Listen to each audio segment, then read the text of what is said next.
Hello everyone, welcome to home science classes. Home science classes में आपका स्वागत है। कैसे हैं आप? आशा करती हूँ अच्छे होंगे, खुश होंगे, मस्त होंगे और पढ़ाई कर रहे होंगे। तो आपको पता है हमारी चर्चा चल रही है टेक्सटाइल पर। टेक्सटाइल में भी जो हमने अभी तक देखा है, उसमें हमने क्या देखा? सबसे पहले दिन तो हमने देखा था रेशों के वर्गीकरण पर चर्चा किया था। हमने कुछ टेक्सटाइल टर्मिनोलॉजी पर चर्चा किया था। उसके बाद जो हमने पढ़ना स्टार्ट किया था, वो था हमारा प्राकृतिक रेशा।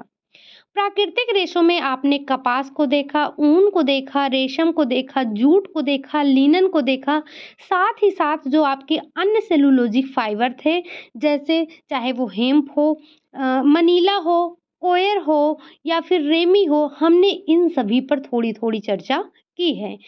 आज जो हम पढ़ने वाले हैं, वो पढ़ने वाले हैं रेयॉन के बारे में। तो सबसे पहले आपको पता होना चाहिए, ये जो रेयॉन है, ये मानवकृत पहला रेशा है। कौन-सा? तो ये मानवकृत आपका सबसे पहला रेशा है। कुछ बातें आपको ध्यान रखनी है कि ये जो रेयॉन का निर्माण हुआ, ये हुआ क्यों? तो जो रेयॉन का निर्माण हुआ, वो रेशम के स्थान पर हुआ। क्यों? मतलब जो रेशम था, आपने देखा बहुत महँगा था। तो रेशम बहुत महँगा था, हर इंसान इसको पहन नहीं सकता था। तो इसी के स्थान पर कृत्रिम रेशे को बनाया गया। कौन-सा? वो था रेयॉन। रेयॉन को आप जो है किसके स्थान पर बनाए थे? तो रेशम के स्थान पर बनाए थे, ताकि वो सस्ता हो, हर लोगों तक, व्यक्ति तक ये पहुंच सके। इसलिए हमने किसको बनाया? तो हमने रेयॉन को बनाया। चलिए, कुछ पॉइंट हमने नोट किया है, उस पर हम चर्चा कर लेते हैं। तो सबसे पहले आपको ध्यान ये रखना है, आपसे क्वेश्चन भी पूछा गया है कि मानव निर्मित प्रथम रेशा कौन सा है? तो जो मानव निर्मित प्रथम रेशा है, वो आपका रेयॉन है। रेयॉन क्या है? मानव निर्मित प्रथम रेशा है, और यहीं से आपका पहला क्वेश्चन बन जाता है। अगला पॉइंट है कि यह एक सेलुलोजिक रेशा है। क्या होता है? तो ये एक सेलुलोजिक रेशा होता है। इसमें जो सेलुलोज होता है वो 50% होता है, और जो रसायन होता है वो आपका 50% होता है। मतलब जब हम रेयॉन का निर्माण करते हैं, तो उसमें हमारा 50% सेलुलोज होता है और 50% ही हमारा रसायन होता है। इन दोनों को मिलाकर हम रेयॉन का निर्माण करते हैं। रेयॉन को आप और किस नाम से जानते हैं? तो रेयॉन को हम 19वीं शताब्दी का चमत्कार कहते हैं। क्वेश्चन आपसे पूछा गया है कि 19वीं शताब्दी का चमत्कार हम किसे कहते हैं? तो वो है आपका रेयॉन। इसे हम आर्टिफिशियल सिल्क के नाम से जानते हैं। क्यों? क्योंकि रेयान के रेशे प्राकृतिक रेशम के समान ही चिकने, चमकील, कोमल और मुलायम होते हैं। लेकिन इनमें जो आपकी अवगुण पाया जाता है, वो क्या होता है? इनमें मजबूती कम होती है, इनकी प्रत्यास्थता भी कम होती है, सटने के गुण का इसमें अभाव पाया जाता है। हमने रेयॉन को क्यों बनाया था? तो हमने रेयॉन को रेशम के स्थान पर बनाया था। तो इसमें जो आपको गुण मिलेंगे, जो समानता मिलेगी, वो चिकनेपन की, चमक की, कोमलता की और सुंदरता की मिलेगी। ठीक? तो हमने इसको बनाया क्यों था? हमने इसको रेशम के स्थान पर बनाया था। तो इसीलिए हम इसको क्या बोलते हैं? इसीलिए हम इनको आर्टिफिशियल सिल्क भी बोलते हैं। ध्यान रखिएगा, क्वेश्चन आपसे पूछा गया है कि आर्टिफिशियल सिल्क के नाम से जाना जाता है। किसे जाना जाता है? तो वो आपका हो जाता है रेयॉन। रेयॉन को हम 19वीं शताब्दी का चमत्कार भी कहते हैं। ये एक सेलुलोजिक रेशा होता है, और मानवकृत पहला रेशा भी यही है। ठीक? अब अगला पॉइंट क्या है? जैसे हमने जब इसको तैयार किया, जो हमारा रेयॉन था, हमने इसको तैयार तो किया, तो इसमें चमक भी बहुत थी, चिकने भी थे, और ये कोमल और सुंदर भी थे। लेकिन इसकी चमक कुछ ज़्यादा थी, मतलब जब चमक चुभने वाली होती है, तो वो अच्छी चमक नहीं होती है। तो हमने इसके चमक को कम करने के लिए किसका प्रयोग किया?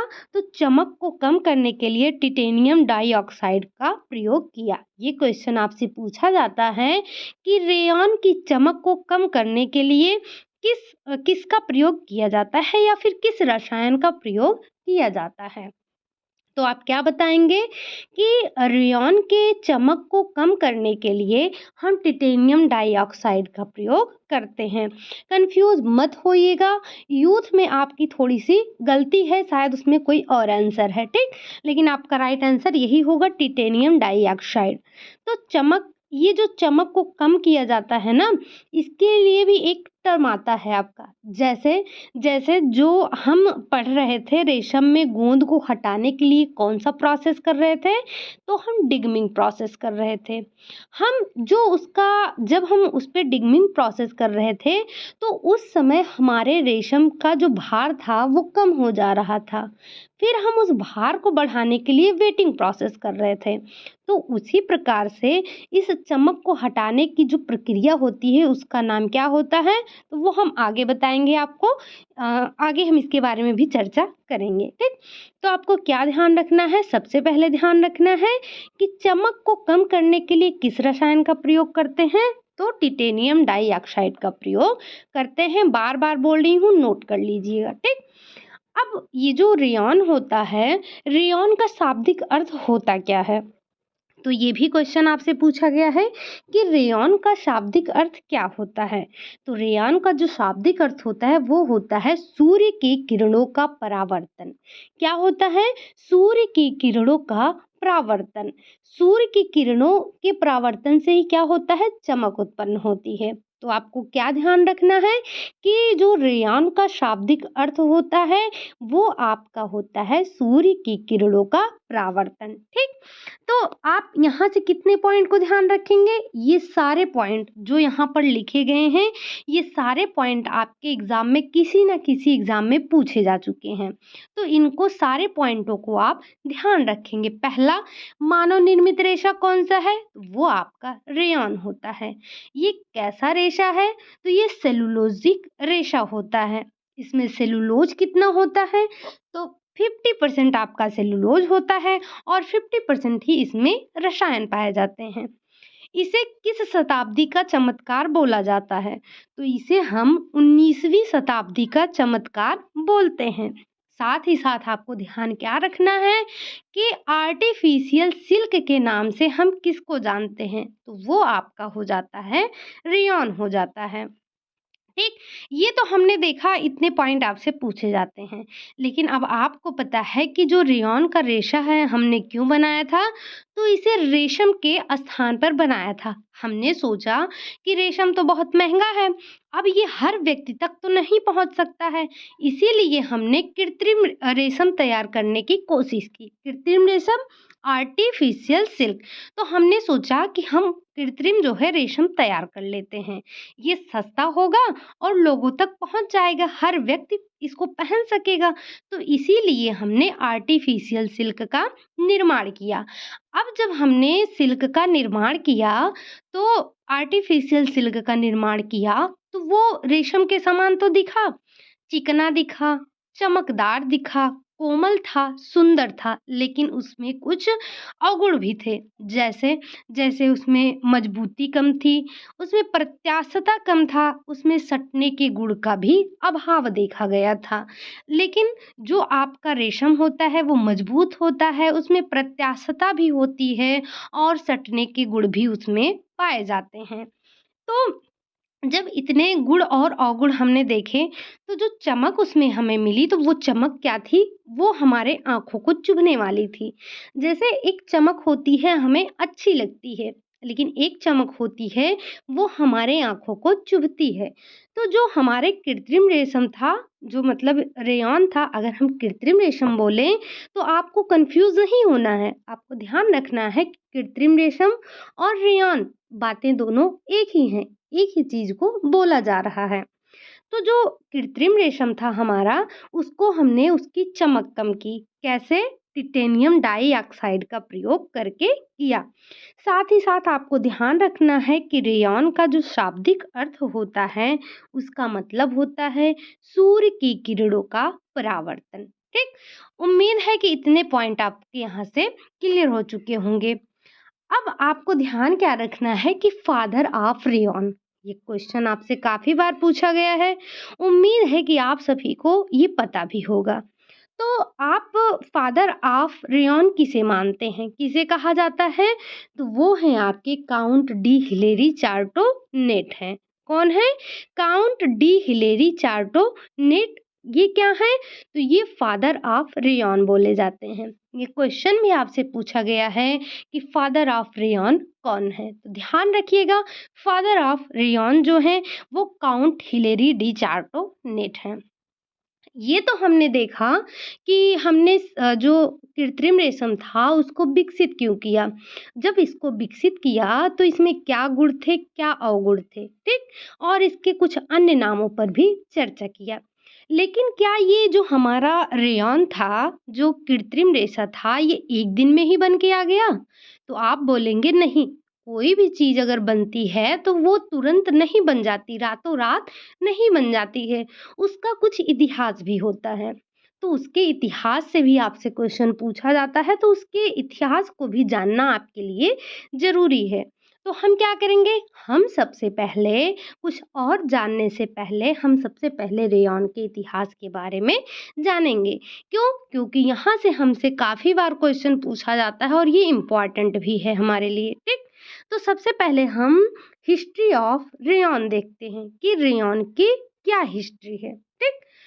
तो जो रेयॉन है, रेयॉन में सबसे पहले आपको सन ध्यान रखना है क्या? 1664। और एक नाम ध्यान रखना है क्या? Robert Hooke.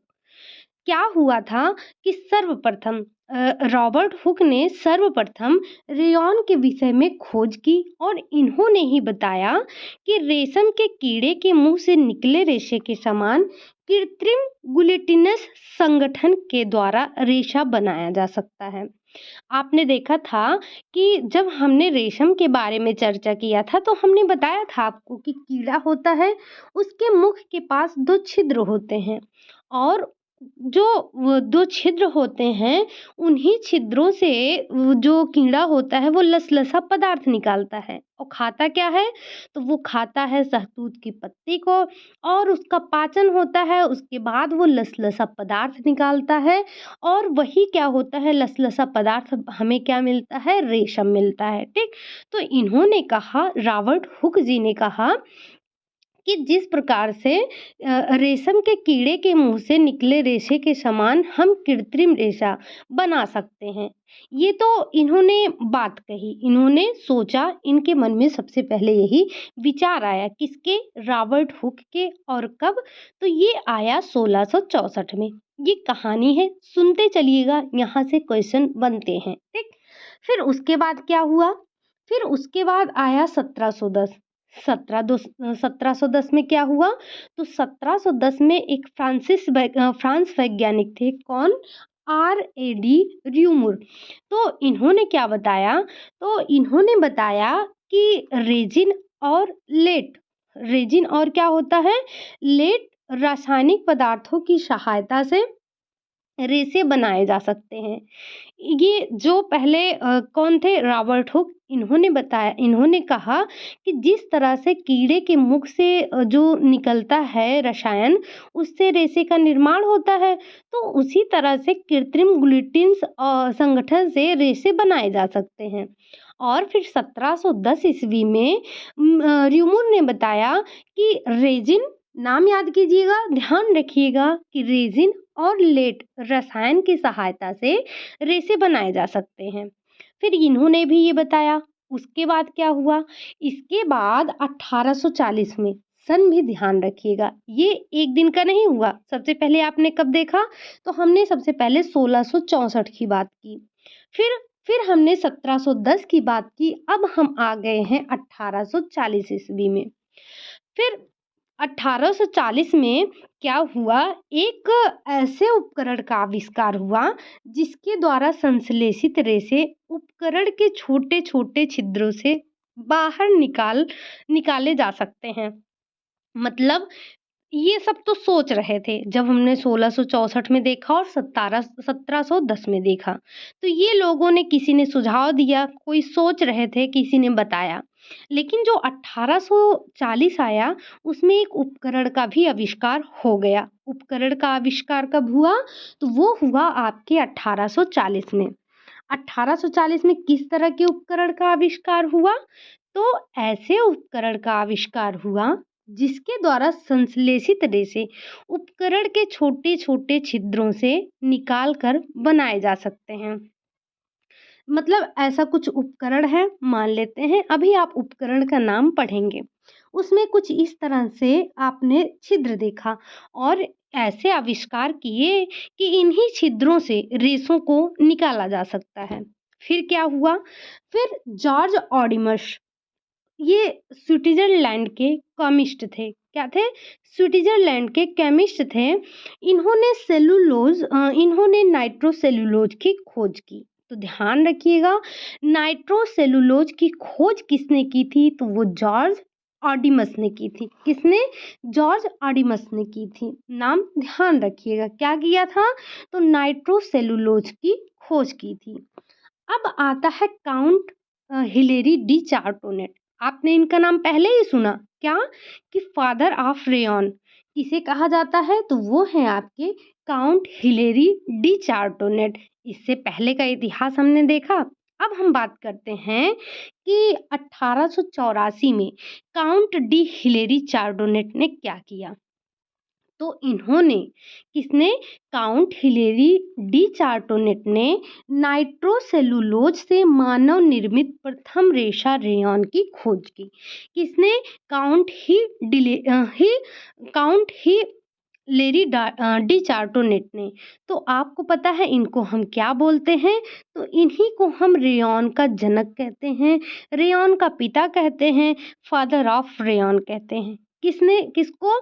तो ये हम बोलते हैं काउंट हिलेरी डी चार्टोनेट को। ठीक, इन्होंने ही, चार्टोनेट ने ही प्रथम रेयॉन फैक्ट्री का निर्माण किया था। किसने? चार्टोनेट ने। ठीक, लेकिन आपको यहाँ से क्या ध्यान रखना है कि जो नाइट्रोसेलुलोज द्वारा निर्मित प्रथम रेशा था वो किसने खोजा था? तो वो खोजा था आपके 1884 में काउंट हिलेरी डी चार्टोनेट ने। ठीक, इतना पॉइंट आपका क्लियर हो चुका होगा। हमने इसके इतिहास के बारे में इतनी चीजें पढ़ ली। अब बस यही हमारा इतिहास नहीं समाप्त हो जाता है, आगे भी हमें इसके बारे में कुछ जानना है। आइए देखते हैं हम। तो ये फिर उसके बाद क्या हुआ? ये तो हमने 1884 की बात की। फिर आया आपका 1890।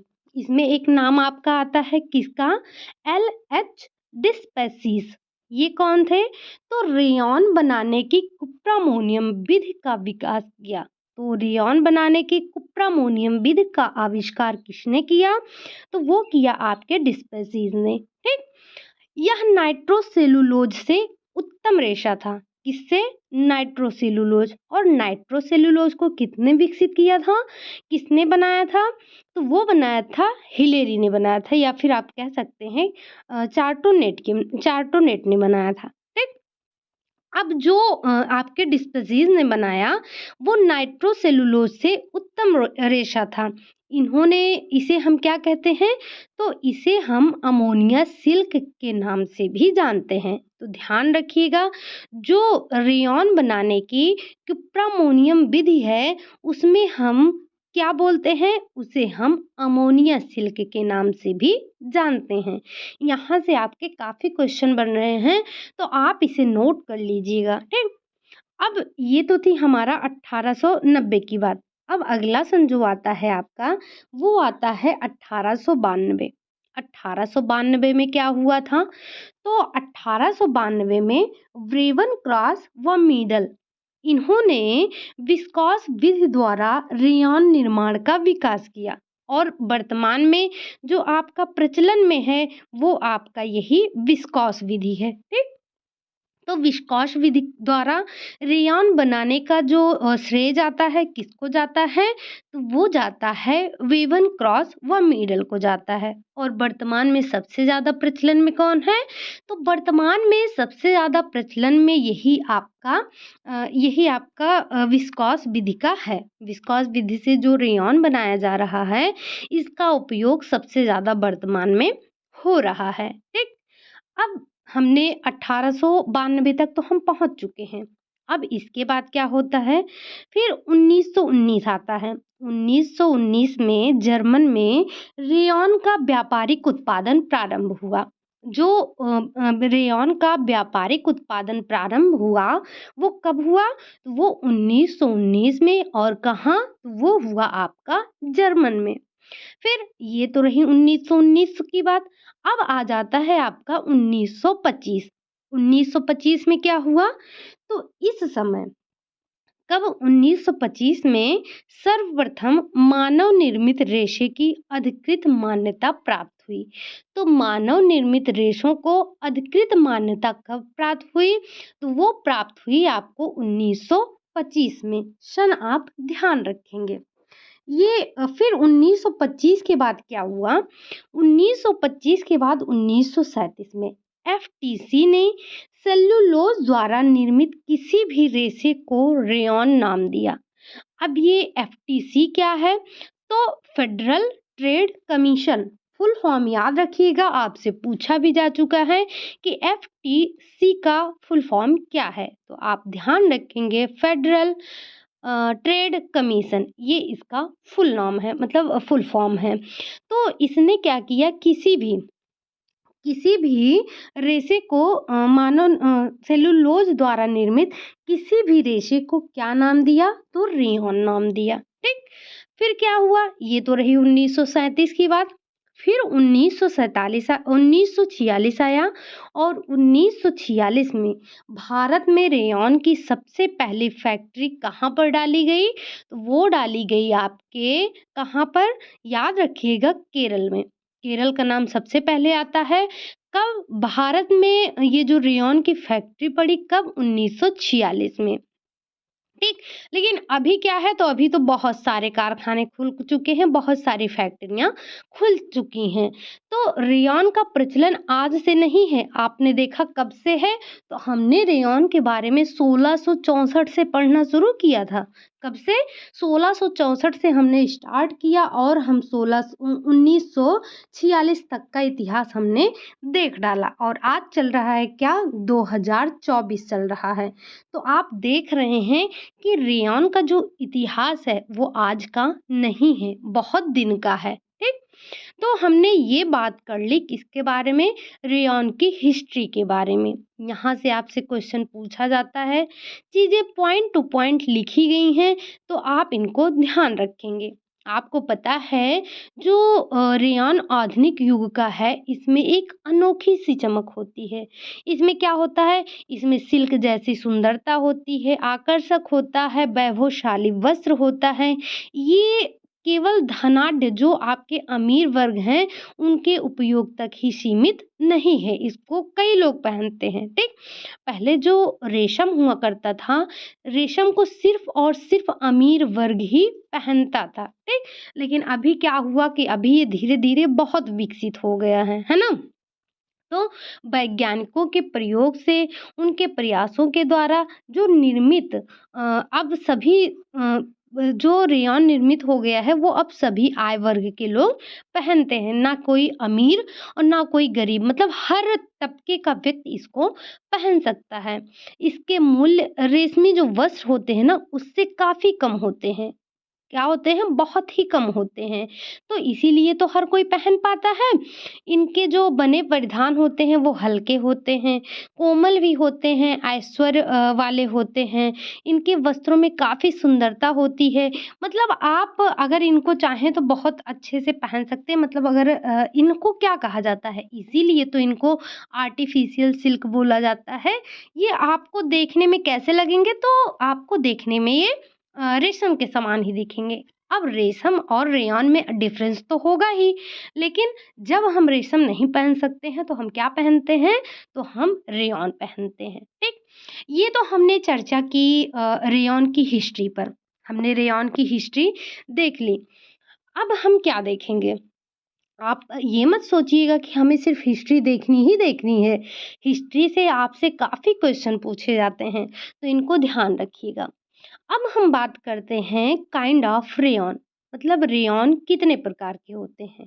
तो सबसे पहले हम समझेंगे इनकी बनाने की विधि के अनुसार। मतलब बनाने की जो इनकी विधि होती है, उसके आधार पर हम देखेंगे ये जो रेयॉन होते हैं, वो कितने प्रकार के होते हैं। तो सबसे पहले ये 2 प्रकार के होते हैं। पहला पहला आपका होता है पुनर्निर्मित सेलुलोज़ रेयॉन। तो इसकी 3 विधियाँ होती हैं। जो आपका पुनर्निर्मित सेलुलोज़ होता है, इसको बनाने की 3 विधियाँ होती हैं। एक तो होता है आपका नाइट्रोसेलुलोज़ विधि, एक होता है आपका कुप्रामोनियम विधि और होता है एक आपका विस्कॉस विधि। इन 3 विधियों का प्रयोग करके आप क्या बनाते हैं? आप बनाते हैं पुनर्निर्मित सेलुलोज़ रेयॉन बनाते हैं। दूसरा जो है आपका वो आपका आ जाता है सेलुलोज़ एसीटेट रेयॉन। तो इन 2 विधियों से आप रेयॉन को प्राप्त करते हैं। अब हम चर्चा करते हैं नाइट्रोसेलुलोज़ विधि। मतलब जो नाइट्रोसेलुलोज़ विधि है, उसमें हम किस तरह से रेयॉन को प्राप्त करते हैं। तो सबसे पहले आपको क्या ध्यान रखना है कि रेयॉन का उत्पादन सर्वप्रथम इसी प्रक्रिया से हुई थी। किससे? नाइट्रोसेलुलोज़ विधि से। आपने पहले ही पढ़ा। इसका प्रारंभ किसने किया था? तो 1884 में किसने? काउंट हिलेरी डिचार्टोनेट ने किया था। ठीक? इसमें करते क्या हैं? तो सबसे पहले आप कहानी के माध्यम से ही सुन लीजिए। इस प्रक्रिया में आप रुई को गंधक तथा सोर के अम्ल की प्रक्रियाओं द्वारा नाइट्रोसेलुलोज रेशों में परिवर्तित कर देते हैं। किसमें? नाइट्रोसेलुलोज। इसके बाद क्या करेंगे? इसके बाद प्रज्वलन पदार्थ बनता है। इस पदार्थ को ईथर के घोल में मिलाया जाता है और ईथर के घोल को आप छोटे-छोटे छिद्रों के द्वारा वायु से बाहर निकाल देते हैं। इसमें आपको जो प्रक्रिया बताई गई है वो यही है। सबसे पहले आप क्या करेंगे? सबसे पहले आप करेंगे कपास की पट्टी लेंगे। कपास की पट्टी वही आपका सेलुलोज़ हो गया।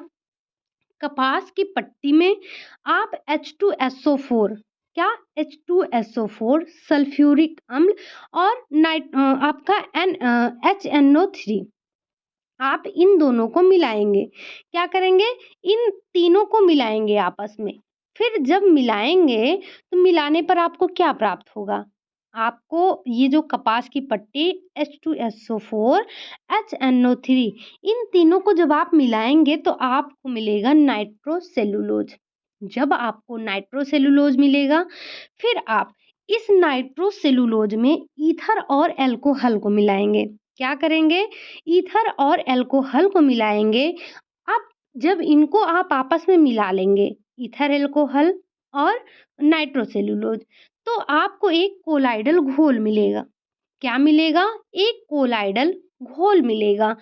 अब इस कोलाइडल घोल को आप स्पिनरेट के छिद्रों से गुजारेंगे। जब आप इसको स्पिनरेट के छिद्रों से गुजारेंगे तो होगा क्या?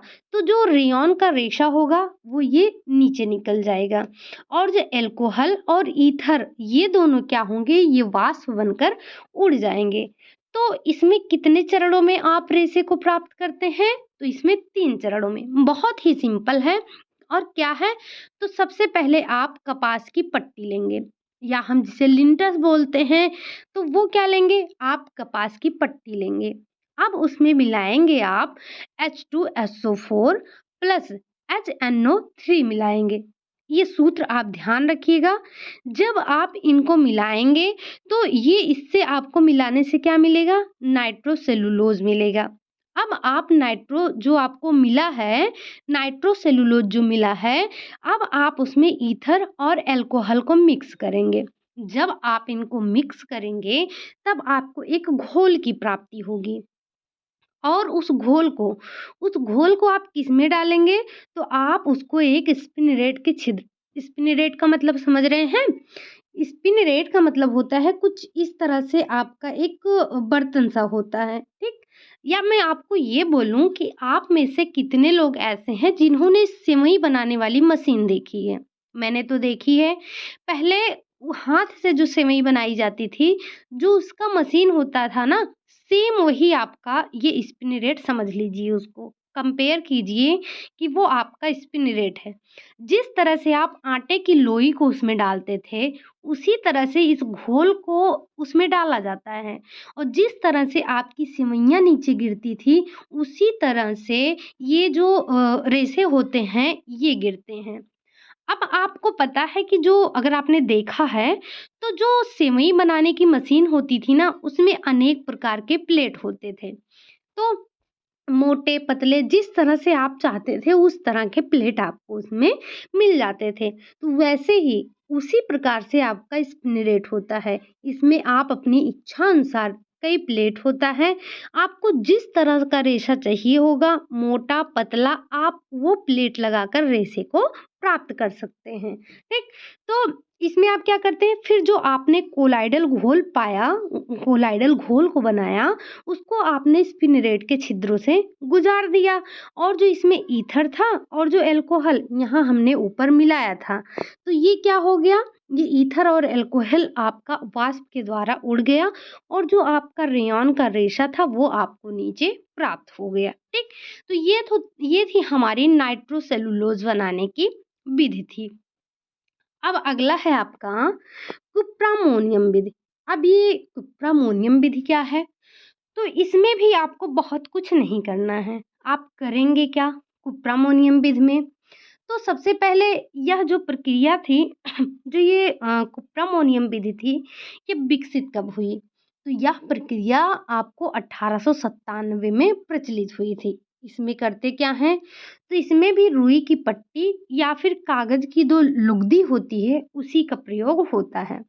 तो हम करते क्या हैं, तो जो कपास की पट्टी होती है और जो कास्टिक सोडा होता है, इसकी जो कपास की पट्टी हो गई या फिर हम अगर आपको लकड़ी का लुगदी दिया गया है तो वो भी आपका ठीक है। चाहे लकड़ी का लुगदी हो या फिर वो आपका रुई की पट्टी हो, उसको आप कास्टिक सोडे के साथ में क्या करते हैं, उबालते हैं। क्या करेंगे आप उसको? तो उसको आप कास्टिक सोडे के साथ उबालते हैं और उबालने के बाद जो पदार्थ आपको प्राप्त होता है, उसको क्या करेंगे? तो उसको आप क्लोरीन में ब्लीच करके विरंजित करते हैं। किसमें? क्लोरीन में आप विरंजित करते हैं उसको। तो उसके बाद क्या करेंगे? उसके बाद आप घोल को सुखा लेंगे। फिर जो आपका विरंजित घोल होता है, उसमें आप कॉपर सल्फेट मिलाएँगे और आप उसमें अमोनिया हाइड्रॉक्साइड को मिलाएँगे। इनका एक मिश्रण तैयार करेंगे। किसका? विरंजित घोल जो है आपका, उसमें आप कॉपर सल्फेट को मिलाएँगे, साथ में ही आप उसे अमोनिया हाइड्रॉक्साइड को मिलाएँगे। जब आप इसका मिश्रण तैयार करेंगे, तो क्या होगा? तो ये आप मिश्रण को स्पिनरेट से गुजारेंगे। अब जब आप स्पिनरेट से गुजारेंगे इसको, तो ये आपको रेशा देगा। कैसा रेशा देगा? तो ये आपको जो रेशा प्राप्त होगा, वो आपका अमोनिया सिल्क कहलाएगा। क्यों? क्योंकि आपने इसमें किसका मिश्रण किया है? तो आपने इसमें अमोनिया सिल्क का मिश्रण किया है। इसीलिए हम इसका जो अन्य नाम होता है, वो क्या होता है?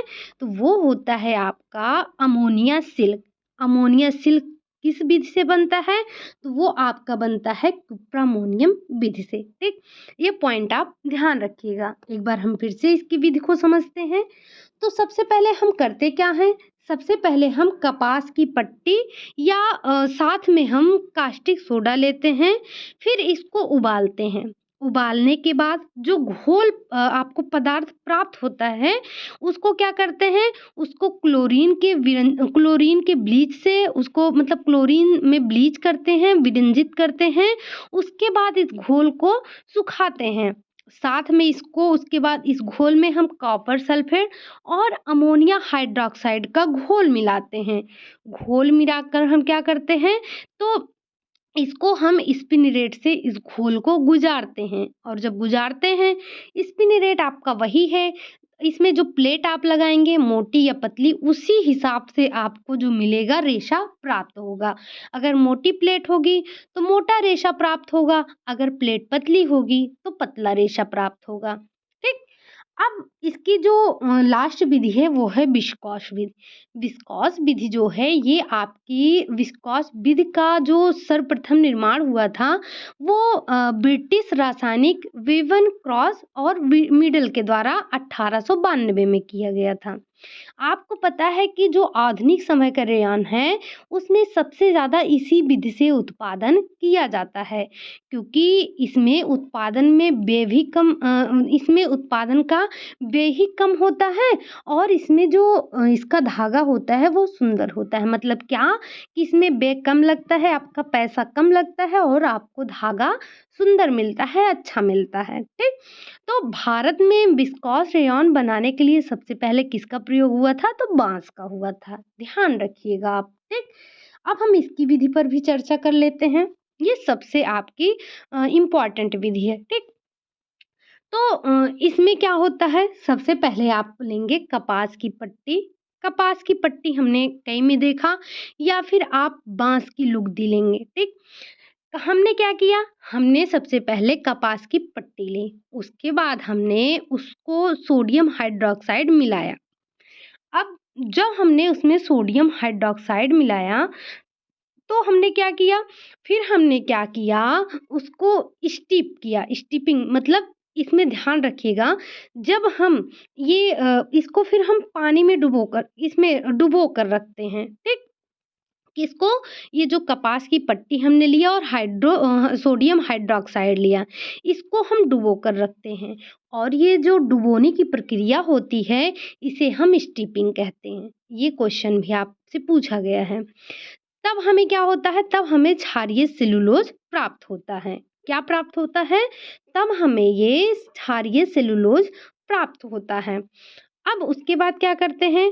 तो जो आपको क्षारीय सेलुलोज होता है इसको वापस हम नियंत्रित ताप और दाब पर कितने दिन के लिए? कम से कम 3 से 4 दिन के लिए 29 डिग्री सेल्सियस पर इसको रखते हैं। और उसके बाद क्या करते हैं?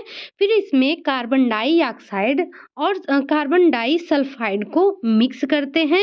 इसके बाद आपको क्या प्राप्त होता है?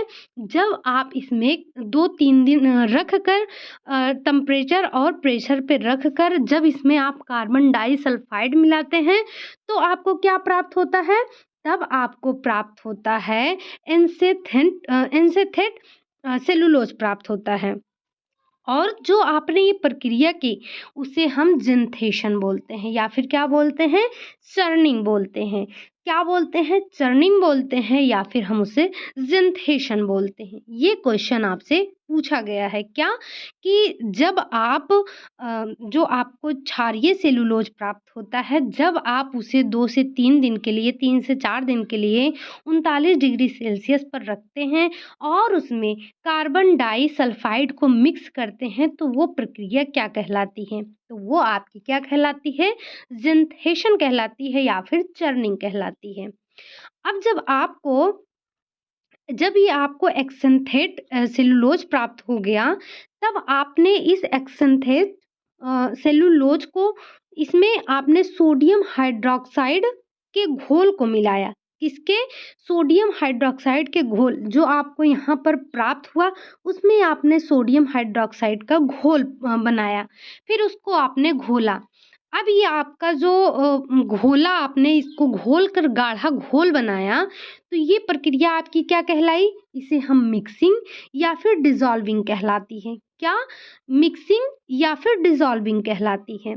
अब जो आपको गाढ़ा घोल प्राप्त हुआ है आपने उस गाढ़े घोल को छाना। ये जो गाढ़ा घोल प्राप्त हुआ उसे हमने क्या बोला? उसे हमने विस्कॉस बोला। और जो आपकी ये प्रक्रिया हुई थी उसको हमने डिसॉल्विंग बोला। ठीक। अब हमने इस घोल को लिया मतलब विस्कॉस को लिया, फिर हमने इसको छाना। छानने के बाद हमने इसे स्पिनरेट से गुजारा और गुजारने के बाद हमें रेयॉन का रेशा प्राप्त हुआ। ये थोड़ा लंबा प्रोसेस है लेकिन इसमें आप ध्यान रखिएगा ये जो आपको जो पॉइंट दिए गए हैं जैसे जैसे जब आप इसको पानी में डुबो कर रखते हैं, किसको? मतलब जब डुबो कर रखते हैं किसको? सोडियम हाइड्रॉक्साइड और कपास की पट्टी को। तो जब आप इसे दबा कर रखते हैं, डुबो कर रखते हैं, तो ये प्रक्रिया आपकी क्या कहलाती है? स्टिपिंग कहलाती है। और जब आप इसको दोबारा जो आपका क्षारीय सेल्यूलोज़ प्राप्त होता है, जब आप इसको दोबारा 2 3 से 4 दिन के लिए 29 डिग्री सेल्सियस पर जब आप इसको रखते हैं, नियंत्रित करते हैं, तो ये प्रक्रिया आपकी क्या कहलाती है? तो ये प्रक्रिया आपकी ज़ंथेशन कहलाती है। और आपको प्राप्त क्या होता है?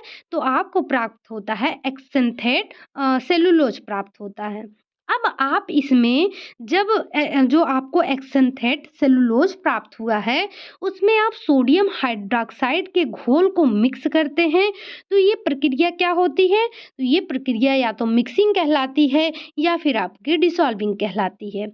और जो इस घोल को प्राप्त किया है आपने, उस घोल को हम क्या बोलते हैं? तो उस घोल को हम विस्कॉस बोलते हैं। और आप इसको छानते हैं, छानने के बाद आप इसे स्पिनरेट से गुजारते हैं, गुजारने के बाद फिर से आपको वही रेशा मिलता है। अब स्पिनरेट की बात हो रही है, तो यहाँ पर आपका स्पिनरेट मोटा, पतला, जिस तरह से आप प्लेट लगाएँगे उस तरह से आपको रेशा प्राप्त होगा, ठीक? ये हमने तीनों विधि पढ़ ली। कौन-कौन सी? एक नाइट्रोसेल्युलोज, विस्कॉस और कुप्रामोनियम विधि को हमने पढ़ लिया, ठीक? अब हम देखते हैं जो हमारा अगला था सेल्युलोज एसीटेट विधि। इसमें क्या करते हैं? ये आपका पार्ट 2 था। इसमें हम करते क्या हैं? तो किसके द्वारा इसके द्वारा किसके नहीं, इसके द्वारा आप व्यापारिक स्तर पर रेयॉन का निर्माण किया जाता है। जो सेल्युलोज एसीटेट विधि है, इसके द्वारा आप व्यापारिक स्तर पर रेयॉन का निर्माण करते हैं। इसके निर्माण का श्रेय किसको जाता है? तो इसके निर्माण का श्रेय अंग्रेजी वैज्ञानिक हेनरी व ड्रेफस को जाता है। इन्होंने 1914 में एसीटेट रेयॉन का निर्माण किया था। पॉइंट को नोट कीजिएगा, बहुत इम्पोर्टेंट है आपके लिए। तो जो आपके सेलुलोज स्टेट एसीटेट विधि थी, उसका जो निर्माण किया गया था, क्यों किया गया था? तो व्यापारिक स्तर पर रेयॉन का निर्माण करने के लिए किया गया था। और इसका जो श्रेय जाता है, वो जाता है अंग्रेजी वैज्ञानिक हेनरी व ड्रेफर को जाता है, ड्रेफस को। इन्होंने इसका निर्माण कब किया? तो 1914 में किया था। अब इस विधि में करते क्या हैं? तो इस विधि में लकड़ी की लुगदी या फिर कपास का लिंटर्स मतलब बस वही पट्टी हो गया, को एसिटिक एसिड से प्रक्रिया कराई जाती है। किसको? लकड़ी के लुगदी या फिर कपास के लिंटर को एसिटिक एसिड से प्रक्रिया कराई जाती है। तत्पश्चात इस इसके जो इसमें जो एसिटिक एनहाइड्राइड मिलाया जाता है, जब प्रक्रिया कराते हैं उसके बाद हम इसमें क्या करते हैं? इसमें हम एनहाइड्राइड एसिटिक एनहाइड्राइड को मिलाते हैं।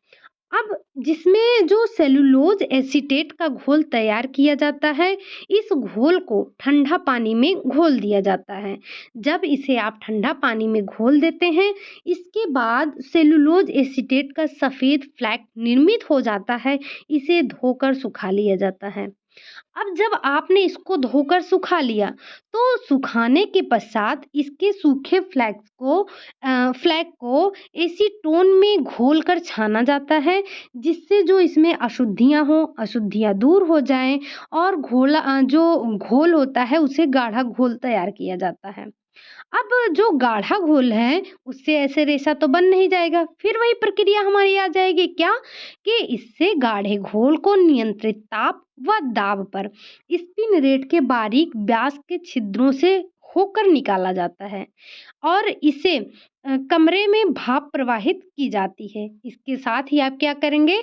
कमरे में भाप प्रवाहित करेंगे, इससे जो एसीटोन होगा वो उड़ जाएगा और आपका बारीक रेयॉन क्या होगा? वो प्राप्त हो जाएगा, ठीक? तो ये क्या थी? ये थी आपकी एसीटेट, जो सेलुलोज एसीटेट बनाने की विधि थी। इसमें हमने किया क्या? तो हमने इसमें बहुत ज़्यादा प्रोसेस नहीं की। हमने पहले क्या किया? तो सबसे पहले हमने जो लुगदी थी, लकड़ी की लुगदी थी, उस पे एसीटेट से प्रक्रिया कराई। उसके बाद हमने इसमें एसिटिक एनहाइड्राइड मिलाया, फिर सेलुलोज एसीटेट का घोल बनाया। इस घोल को हमने ठंडे पानी में घोला। उसके बाद इसका जो सफ़ेद फ्लैग तैयार हो गया, इसे हमने सुखा लिया। फिर इसे सूखे जो फ्लैग को एसीटोन में घोलकर इसको छान दिया। छाना क्यों? ताकि इसकी जो अशुद्धियाँ हों, वो अशुद्धियाँ निकल जाएँ। फिर हमने इसे क्या किया, इस गाढ़े घोल को स्पिनरेट से गुजारा और कमरे में हमने क्या किया, हमने कमरे में भाप प्रवाहित की, जिससे जो इसका एसीटोन है वो क्या हो जाए, वो निकल जाए और आपको क्या मिल जाए, आपको बारीक क्या मिल जाए, रेयॉन का रेशा मिल जाए। तो इस तरह से हमने सेलुलोज एसीटेट बनाने की विधि को देख लिया। अब आप यहाँ देख सकते हैं, ये है आपका स्पिनरेट, ये है आपका स्पिनरेट। अब इसमें यहाँ से ऊपर से हम डालते हैं घोल को और ये जैसे पतला सा होता है उसी तरह से आपको रेशा प्राप्त होता है। वो पतला है तो पतला होगा, मतलब उसका व्यास जैसा होगा, उसको आपको रेशा भी उसी तरह से प्राप्त होता है। तो ये तो हमने देख लिया क्या, सेलुलोज बनाने की जो विधि थी, जो हमारा रेयॉन बनाने की विधि थी, हमने उस पर चर्चा कर ली। यहाँ से आपसे काफ़ी क्वेश्चन पूछा जाता है, तो आप इसे ध्यान रखिएगा। अब हम साथ ही साथ चर्चा कर लेते हैं प्रिपरेशन ऑफ रेयॉन, मतलब हम रेयॉन को तैयार कैसे करते हैं, इसके बारे में भी थोड़ी चर्चा कर लेते हैं। रेयॉन की तैयारी कैसे होती है? तो रेयॉन की तैयारी के लिए हम कुछ प्रक्रिया करते हैं। क्या प्रक्रिया करते हैं वो आप आगे देखेंगे, ठीक? आइए तो सबसे पहले हम ये देख लेते हैं कि हम प्रक्रिया की तैयारी कैसे करते हैं। तो जो आपको रेयॉन प्राप्त होता है ना, इसमें आप सबसे पहले चमक को कम करते हैं। आपने पहले ही पढ़ा क्या कि जो आप रेयॉन को प्राप्त करते हैं उसका चमक बहुत ज़्यादा होता है। तो चमक को कम करने के लिए आप एक प्रक्रिया करते हैं जिसका नाम है डिलस्टरिंग प्रोसेस। डिलस्टरिंग प्रोसेस किस पर करते हैं? तो वो रेयॉन पर करते हैं। क्यों करते हैं? तो चमक को दूर करने के लिए, जो रेयॉन की चमक हमें प्राप्त होती है वो हमारे आँखों को चुभती है। अब चुभने वाली चमक किसको अच्छी लगती है? किसी को नहीं अच्छी लगती है। तो रेयॉन को जिस तरीके से निर्मित किया जाता है उसमें बहुत चमक आ जाती है। और ये चमक कैसी होती है? तो हमने बताया आपकी आँखों को चुभती है, बहुत भड़कीली सी होती है। तो हम इसके चमक को कम करते हैं कैसे? उसमें टिटेनियम डाइऑक्साइड का प्रयोग करते हैं। इसके अलावा भी आप जो है तेल, मोम, पैराफिन का प्रयोग कर सकते हैं। लेकिन आपको ध्यान क्या रखना है कि टिटेनियम डाइऑक्साइड यही आपसे एग्ज़ाम में पूछा जाता है। तो इसको आप नोट कर लीजिएगा। क्या पूछा जाता है? Titanium dioxide. और जो ये चमक को कम करने की प्रक्रिया होती है, इसी को हम डिलस्टरिंग कहते हैं। तो आपसे यहाँ से कई क्वेश्चन पूछा गया, जैसे जैसे डिलस्टरिंग प्रोसेस किस पर की जाती है? तो रेयॉन पर की जाती है। क्यों की जाती है? चमक को कम करने के लिए किया जाता है। इसमें किस रसायन का प्रयोग होता है? तो टिटेनियम डाइऑक्साइड का प्रयोग होता है। और जो चमक को दूर करने के लिए जो प्रक्रिया की जाती है, या फिर रेयॉन के अतिरिक्त चमक को हटाने के लिए जो प्रक्रिया की जाती है, उसे हम क्या बोलते हैं? तो उसे हम डिलस्टरिंग प्रोसेस कहते हैं, ठीक? ये था आपका पहला पॉइंट। अब अगला है आपका स्पिनिंग। स्पिनिंग मतलब कताई होती है। तो स्पिन रेट के छिद्रों को मोटा पतला कर इससे इच्छा अनुसार आप जैसे चाहें लंबाई चौड़ाई का प्राप्त कर सकते हैं धागा, ठीक? तो लेकिन जो रेयान के वस्त्र होते हैं उससे हम 3 प्रकार के रेशे से बना सकते हैं, जिसमें आपका आता है पहला इकहरा धागा, जिसे हम कहते हैं मोनोफिलामेंट। मोनो का मतलब ही आपको समझ में आ गया होगा कि जिसमें एक धागा होता है। तो और दूसरा क्या है? बहुरेशीय। और तीसरा है आपका कता हुआ। तो जो इकहरा रेशा होता है, मतलब जो आपका मोनोफिलामेंट है, बुनाई के कुछ धागे इकहरे रूप में हम प्रयोग करते हैं, जिसमें एक ही धागा हम प्रयोग करते हैं। इसमें जितना मोटा या महीन व्यास का धागा बना होता है, उससे उतने ही व्यास वाले छिद्रों की स्पिनरेट वाले मशीन का हम प्रयोग करते हैं। इस प्रकार से जो हमारी इच्छा की मोटाई होती है, उस प्रकार से जैसा हम चाहते हैं उतना हम मोटा धागा प्राप्त कर लेते हैं। इससे जो इस मार्ग को मजबूत बनाने के लिए उसमें पर्याप्त मात्रा में सुखाकर कड़ा कर दिया जाता है।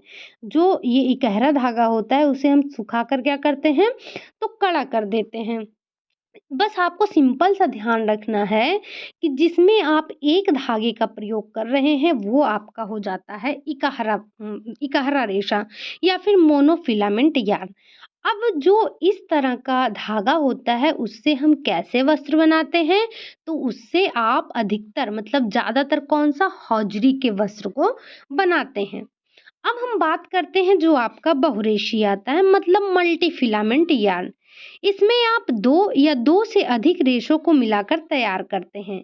जो ये आपका बहुरेशीय धागा होता है, इसमें आप 2 या 2 से अधिक रेशों को मिलाकर तैयार करते हैं। और जो आपका कता हुआ यार्न होता है या कता हुआ रेयॉन होता है, ये छोटे रेशों से मिलकर बना होता है। मतलब वस्त्र बनाते समय कुछ रेयॉन के जो तंतु होते हैं, वो छोटे-छोटे टुकड़ों में टूटी-फूटी अवस्था में बचे होते हैं। इस बचे हुए रेशों को खींचकर आपस में कताई करके इनको बट कर धागा बना देते हैं। अब जो इनसे हम वस्त्र तैयार करते हैं, उन्हें हम स्पन यार्न बोलते हैं। ठीक? तो आपका स्पन यार्न क्या होता है? तो जो आप वस्त्र बनाते समय जो छोटे-छोटे टुकड़े हो जाते हैं हमारे रेयॉन के, उसी को आपस में खींचकर कताई करके उनको बट कर हम क्या बनाते हैं, तो उन्हीं को हम रेशे बना देते हैं और जो इनसे वस्त्र बनता है वो आपका स्पन यार्न रेयॉन कहलाता है। ठीक? ये तो हम प्रक्रिया करते हैं। अब आपको पता ही है, हमने इसके इतिहास के बारे में चर्चा कर लिया, हमने इसके बनाने की विधि के बारे में चर्चा कर लिया और हमने रेयॉन के जो तैयारी करते हैं उसके बारे में चर्चा कर लिया। आपको इसमें प्राकृतिक रेशों के जैसे मैन्युफैक्चरिंग नहीं पढ़नी है कि हमें इसे काट के लाना है, पीटना है, सुखाना है, अशुद्धियाँ दूर करनी है, गलाना है, इनकी धुनाई करनी है, कॉम्बिंग करनी है, कार्डिंग करनी है। ये सब प्रोसेस हमें इस पर नहीं करना है। बस हमें घोल बनाना है और घोल को ले जाकर स्पिनरेट से गुजार देना है, ठीक? लेकिन अब ध्यान ये भी रखना होगा ना कि किस घोल को मिलाते हैं। अब हम ये तो इतना आसान तो नहीं है कि हमने घोल बनाया, स्पिनरेट में डाल दिया और निकल गया। कुछ प्रक्रियाएँ हम करते हैं, तो बस उन्हीं को आपको ध्यान रखना है। प्राकृतिक रेशों जैसी झंझट इसमें नहीं होती है कि हमें लंबे-चौड़े 10-10, 15-15 प्रोसेस इसमें ध्यान रखने होते हैं, ठीक? तो अब हम लगे हाथ इनकी विशेषताओं पर भी चर्चा कर लेते हैं। आपको पता है कि जैसे हमने प्राकृतिक जगत के रेशों की विशेषताओं पर चर्चा किया था, वैसे ही हमें रेयॉन की विशेषताओं पर यानी कि जो हमारे कृत्रिम रेशे होते हैं, उनकी विशेषताओं को भी समझना होता है। तो आपको पता ही है कि हम 2 प्रकार की विशेषताओं पर चर्चा करते हैं। एक हमारा होता है भौतिक और दूसरा हमारा होता है रासायनिक। तो सबसे पहले हम चर्चा क्या करेंगे?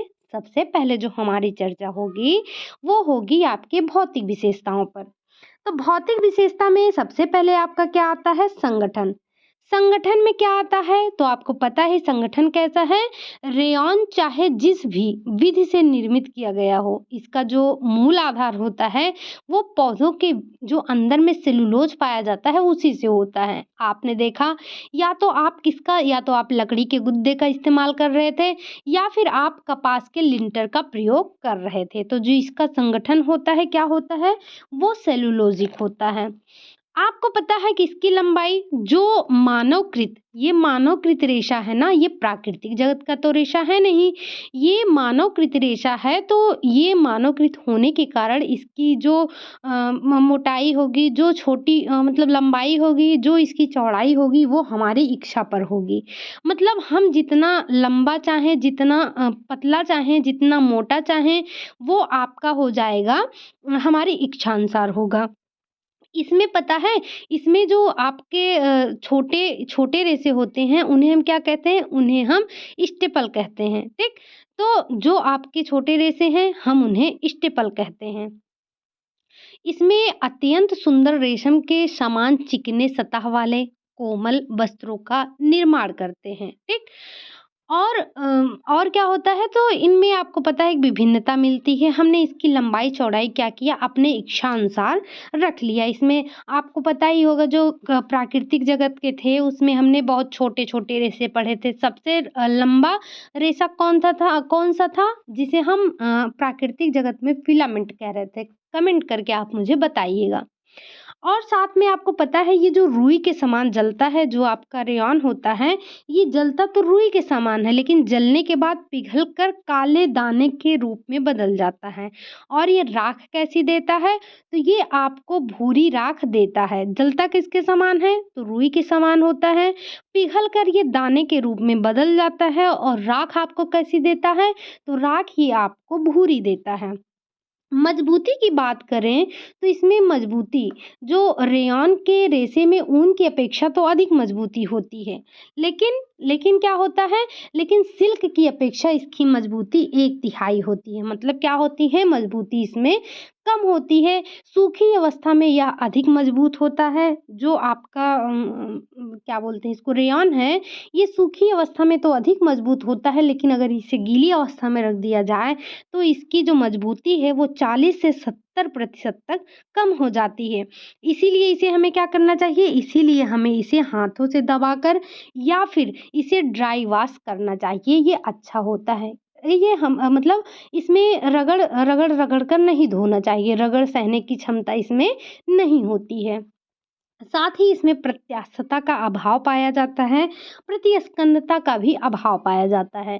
प्रतिस्पंदनता और प्रत्यास्थता आप सभी को पता होगा, मुझे ऐसी उम्मीद है क्योंकि मैंने पता नहीं कितनी बार ये बता दिया है। ठीक, रगड़ व घर्षण का बुरा प्रभाव आपने देखा कि जो इसकी मजबूती है वो गीली अवस्था में 40 से 70% तक कम हो रही थी। तो जब इसकी मजबूती कम हो जाएगी, आप इसे रगड़ेंगे तो उसका भी तो बुरा प्रभाव पड़ेगा इस पर। फिर प्रकाश का हानिकारक प्रभाव इस पर, यदि आप रेयॉन के वस्त्र को निरंतर धूप में डाले रखेंगे तो इसके रंग पीले पड़ जाएंगे, वो नष्ट भी हो जाएंगे। धूप ये बर्दाश्त नहीं करता है, कौन, आपका रेयॉन। और रेयॉन की जो सफाई है, धुलाई है, तो रेयॉन की सतह काफ़ी चिकनी होती है, चमकदार होती है, इसलिए इस पर धूल के कण, गंदगी आदि जो है फिसल कर नीचे गिर जाते हैं। ये उतना ज़्यादा गंदा नहीं होता है। इसे आप नित्य प्रति धोने की आवश्यकता नहीं होती है। इसके जो कण होते हैं वो सारे क्या होते हैं, तो वो सभी निकल जाते हैं। ठीक, अब ये तो थी, हमने बात कर ली इसकी भौतिक विशेषताओं पर। अब कुछ इसकी रासायनिक विशेषताएं तो होंगी। जो हमारे वस्त्र होते हैं, धागे होते हैं, उसकी कुछ भौतिक विशेषताएं और कुछ आपकी रासायनिक विशेषताएं भी होती हैं।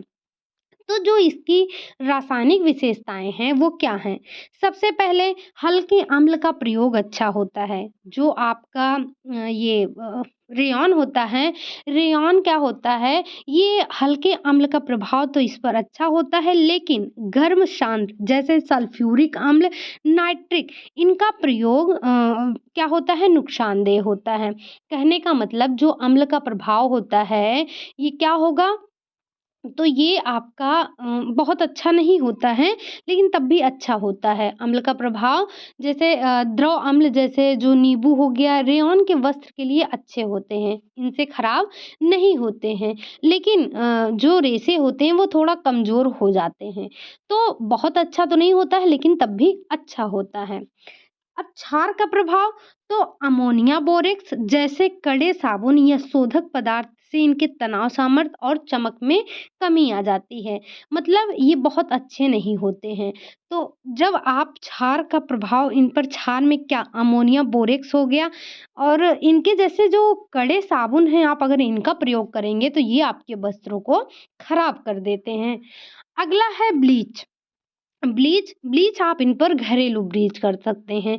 घरेलू ब्लीच में आपका क्या आता है, तो घरेलू ब्लीच में आपका सोडियम हाइपोक्लोराइड और सोडियम हाइड्रोजन पेरोक्साइड आता है जिसे हम H2O2 के नाम से जानते हैं।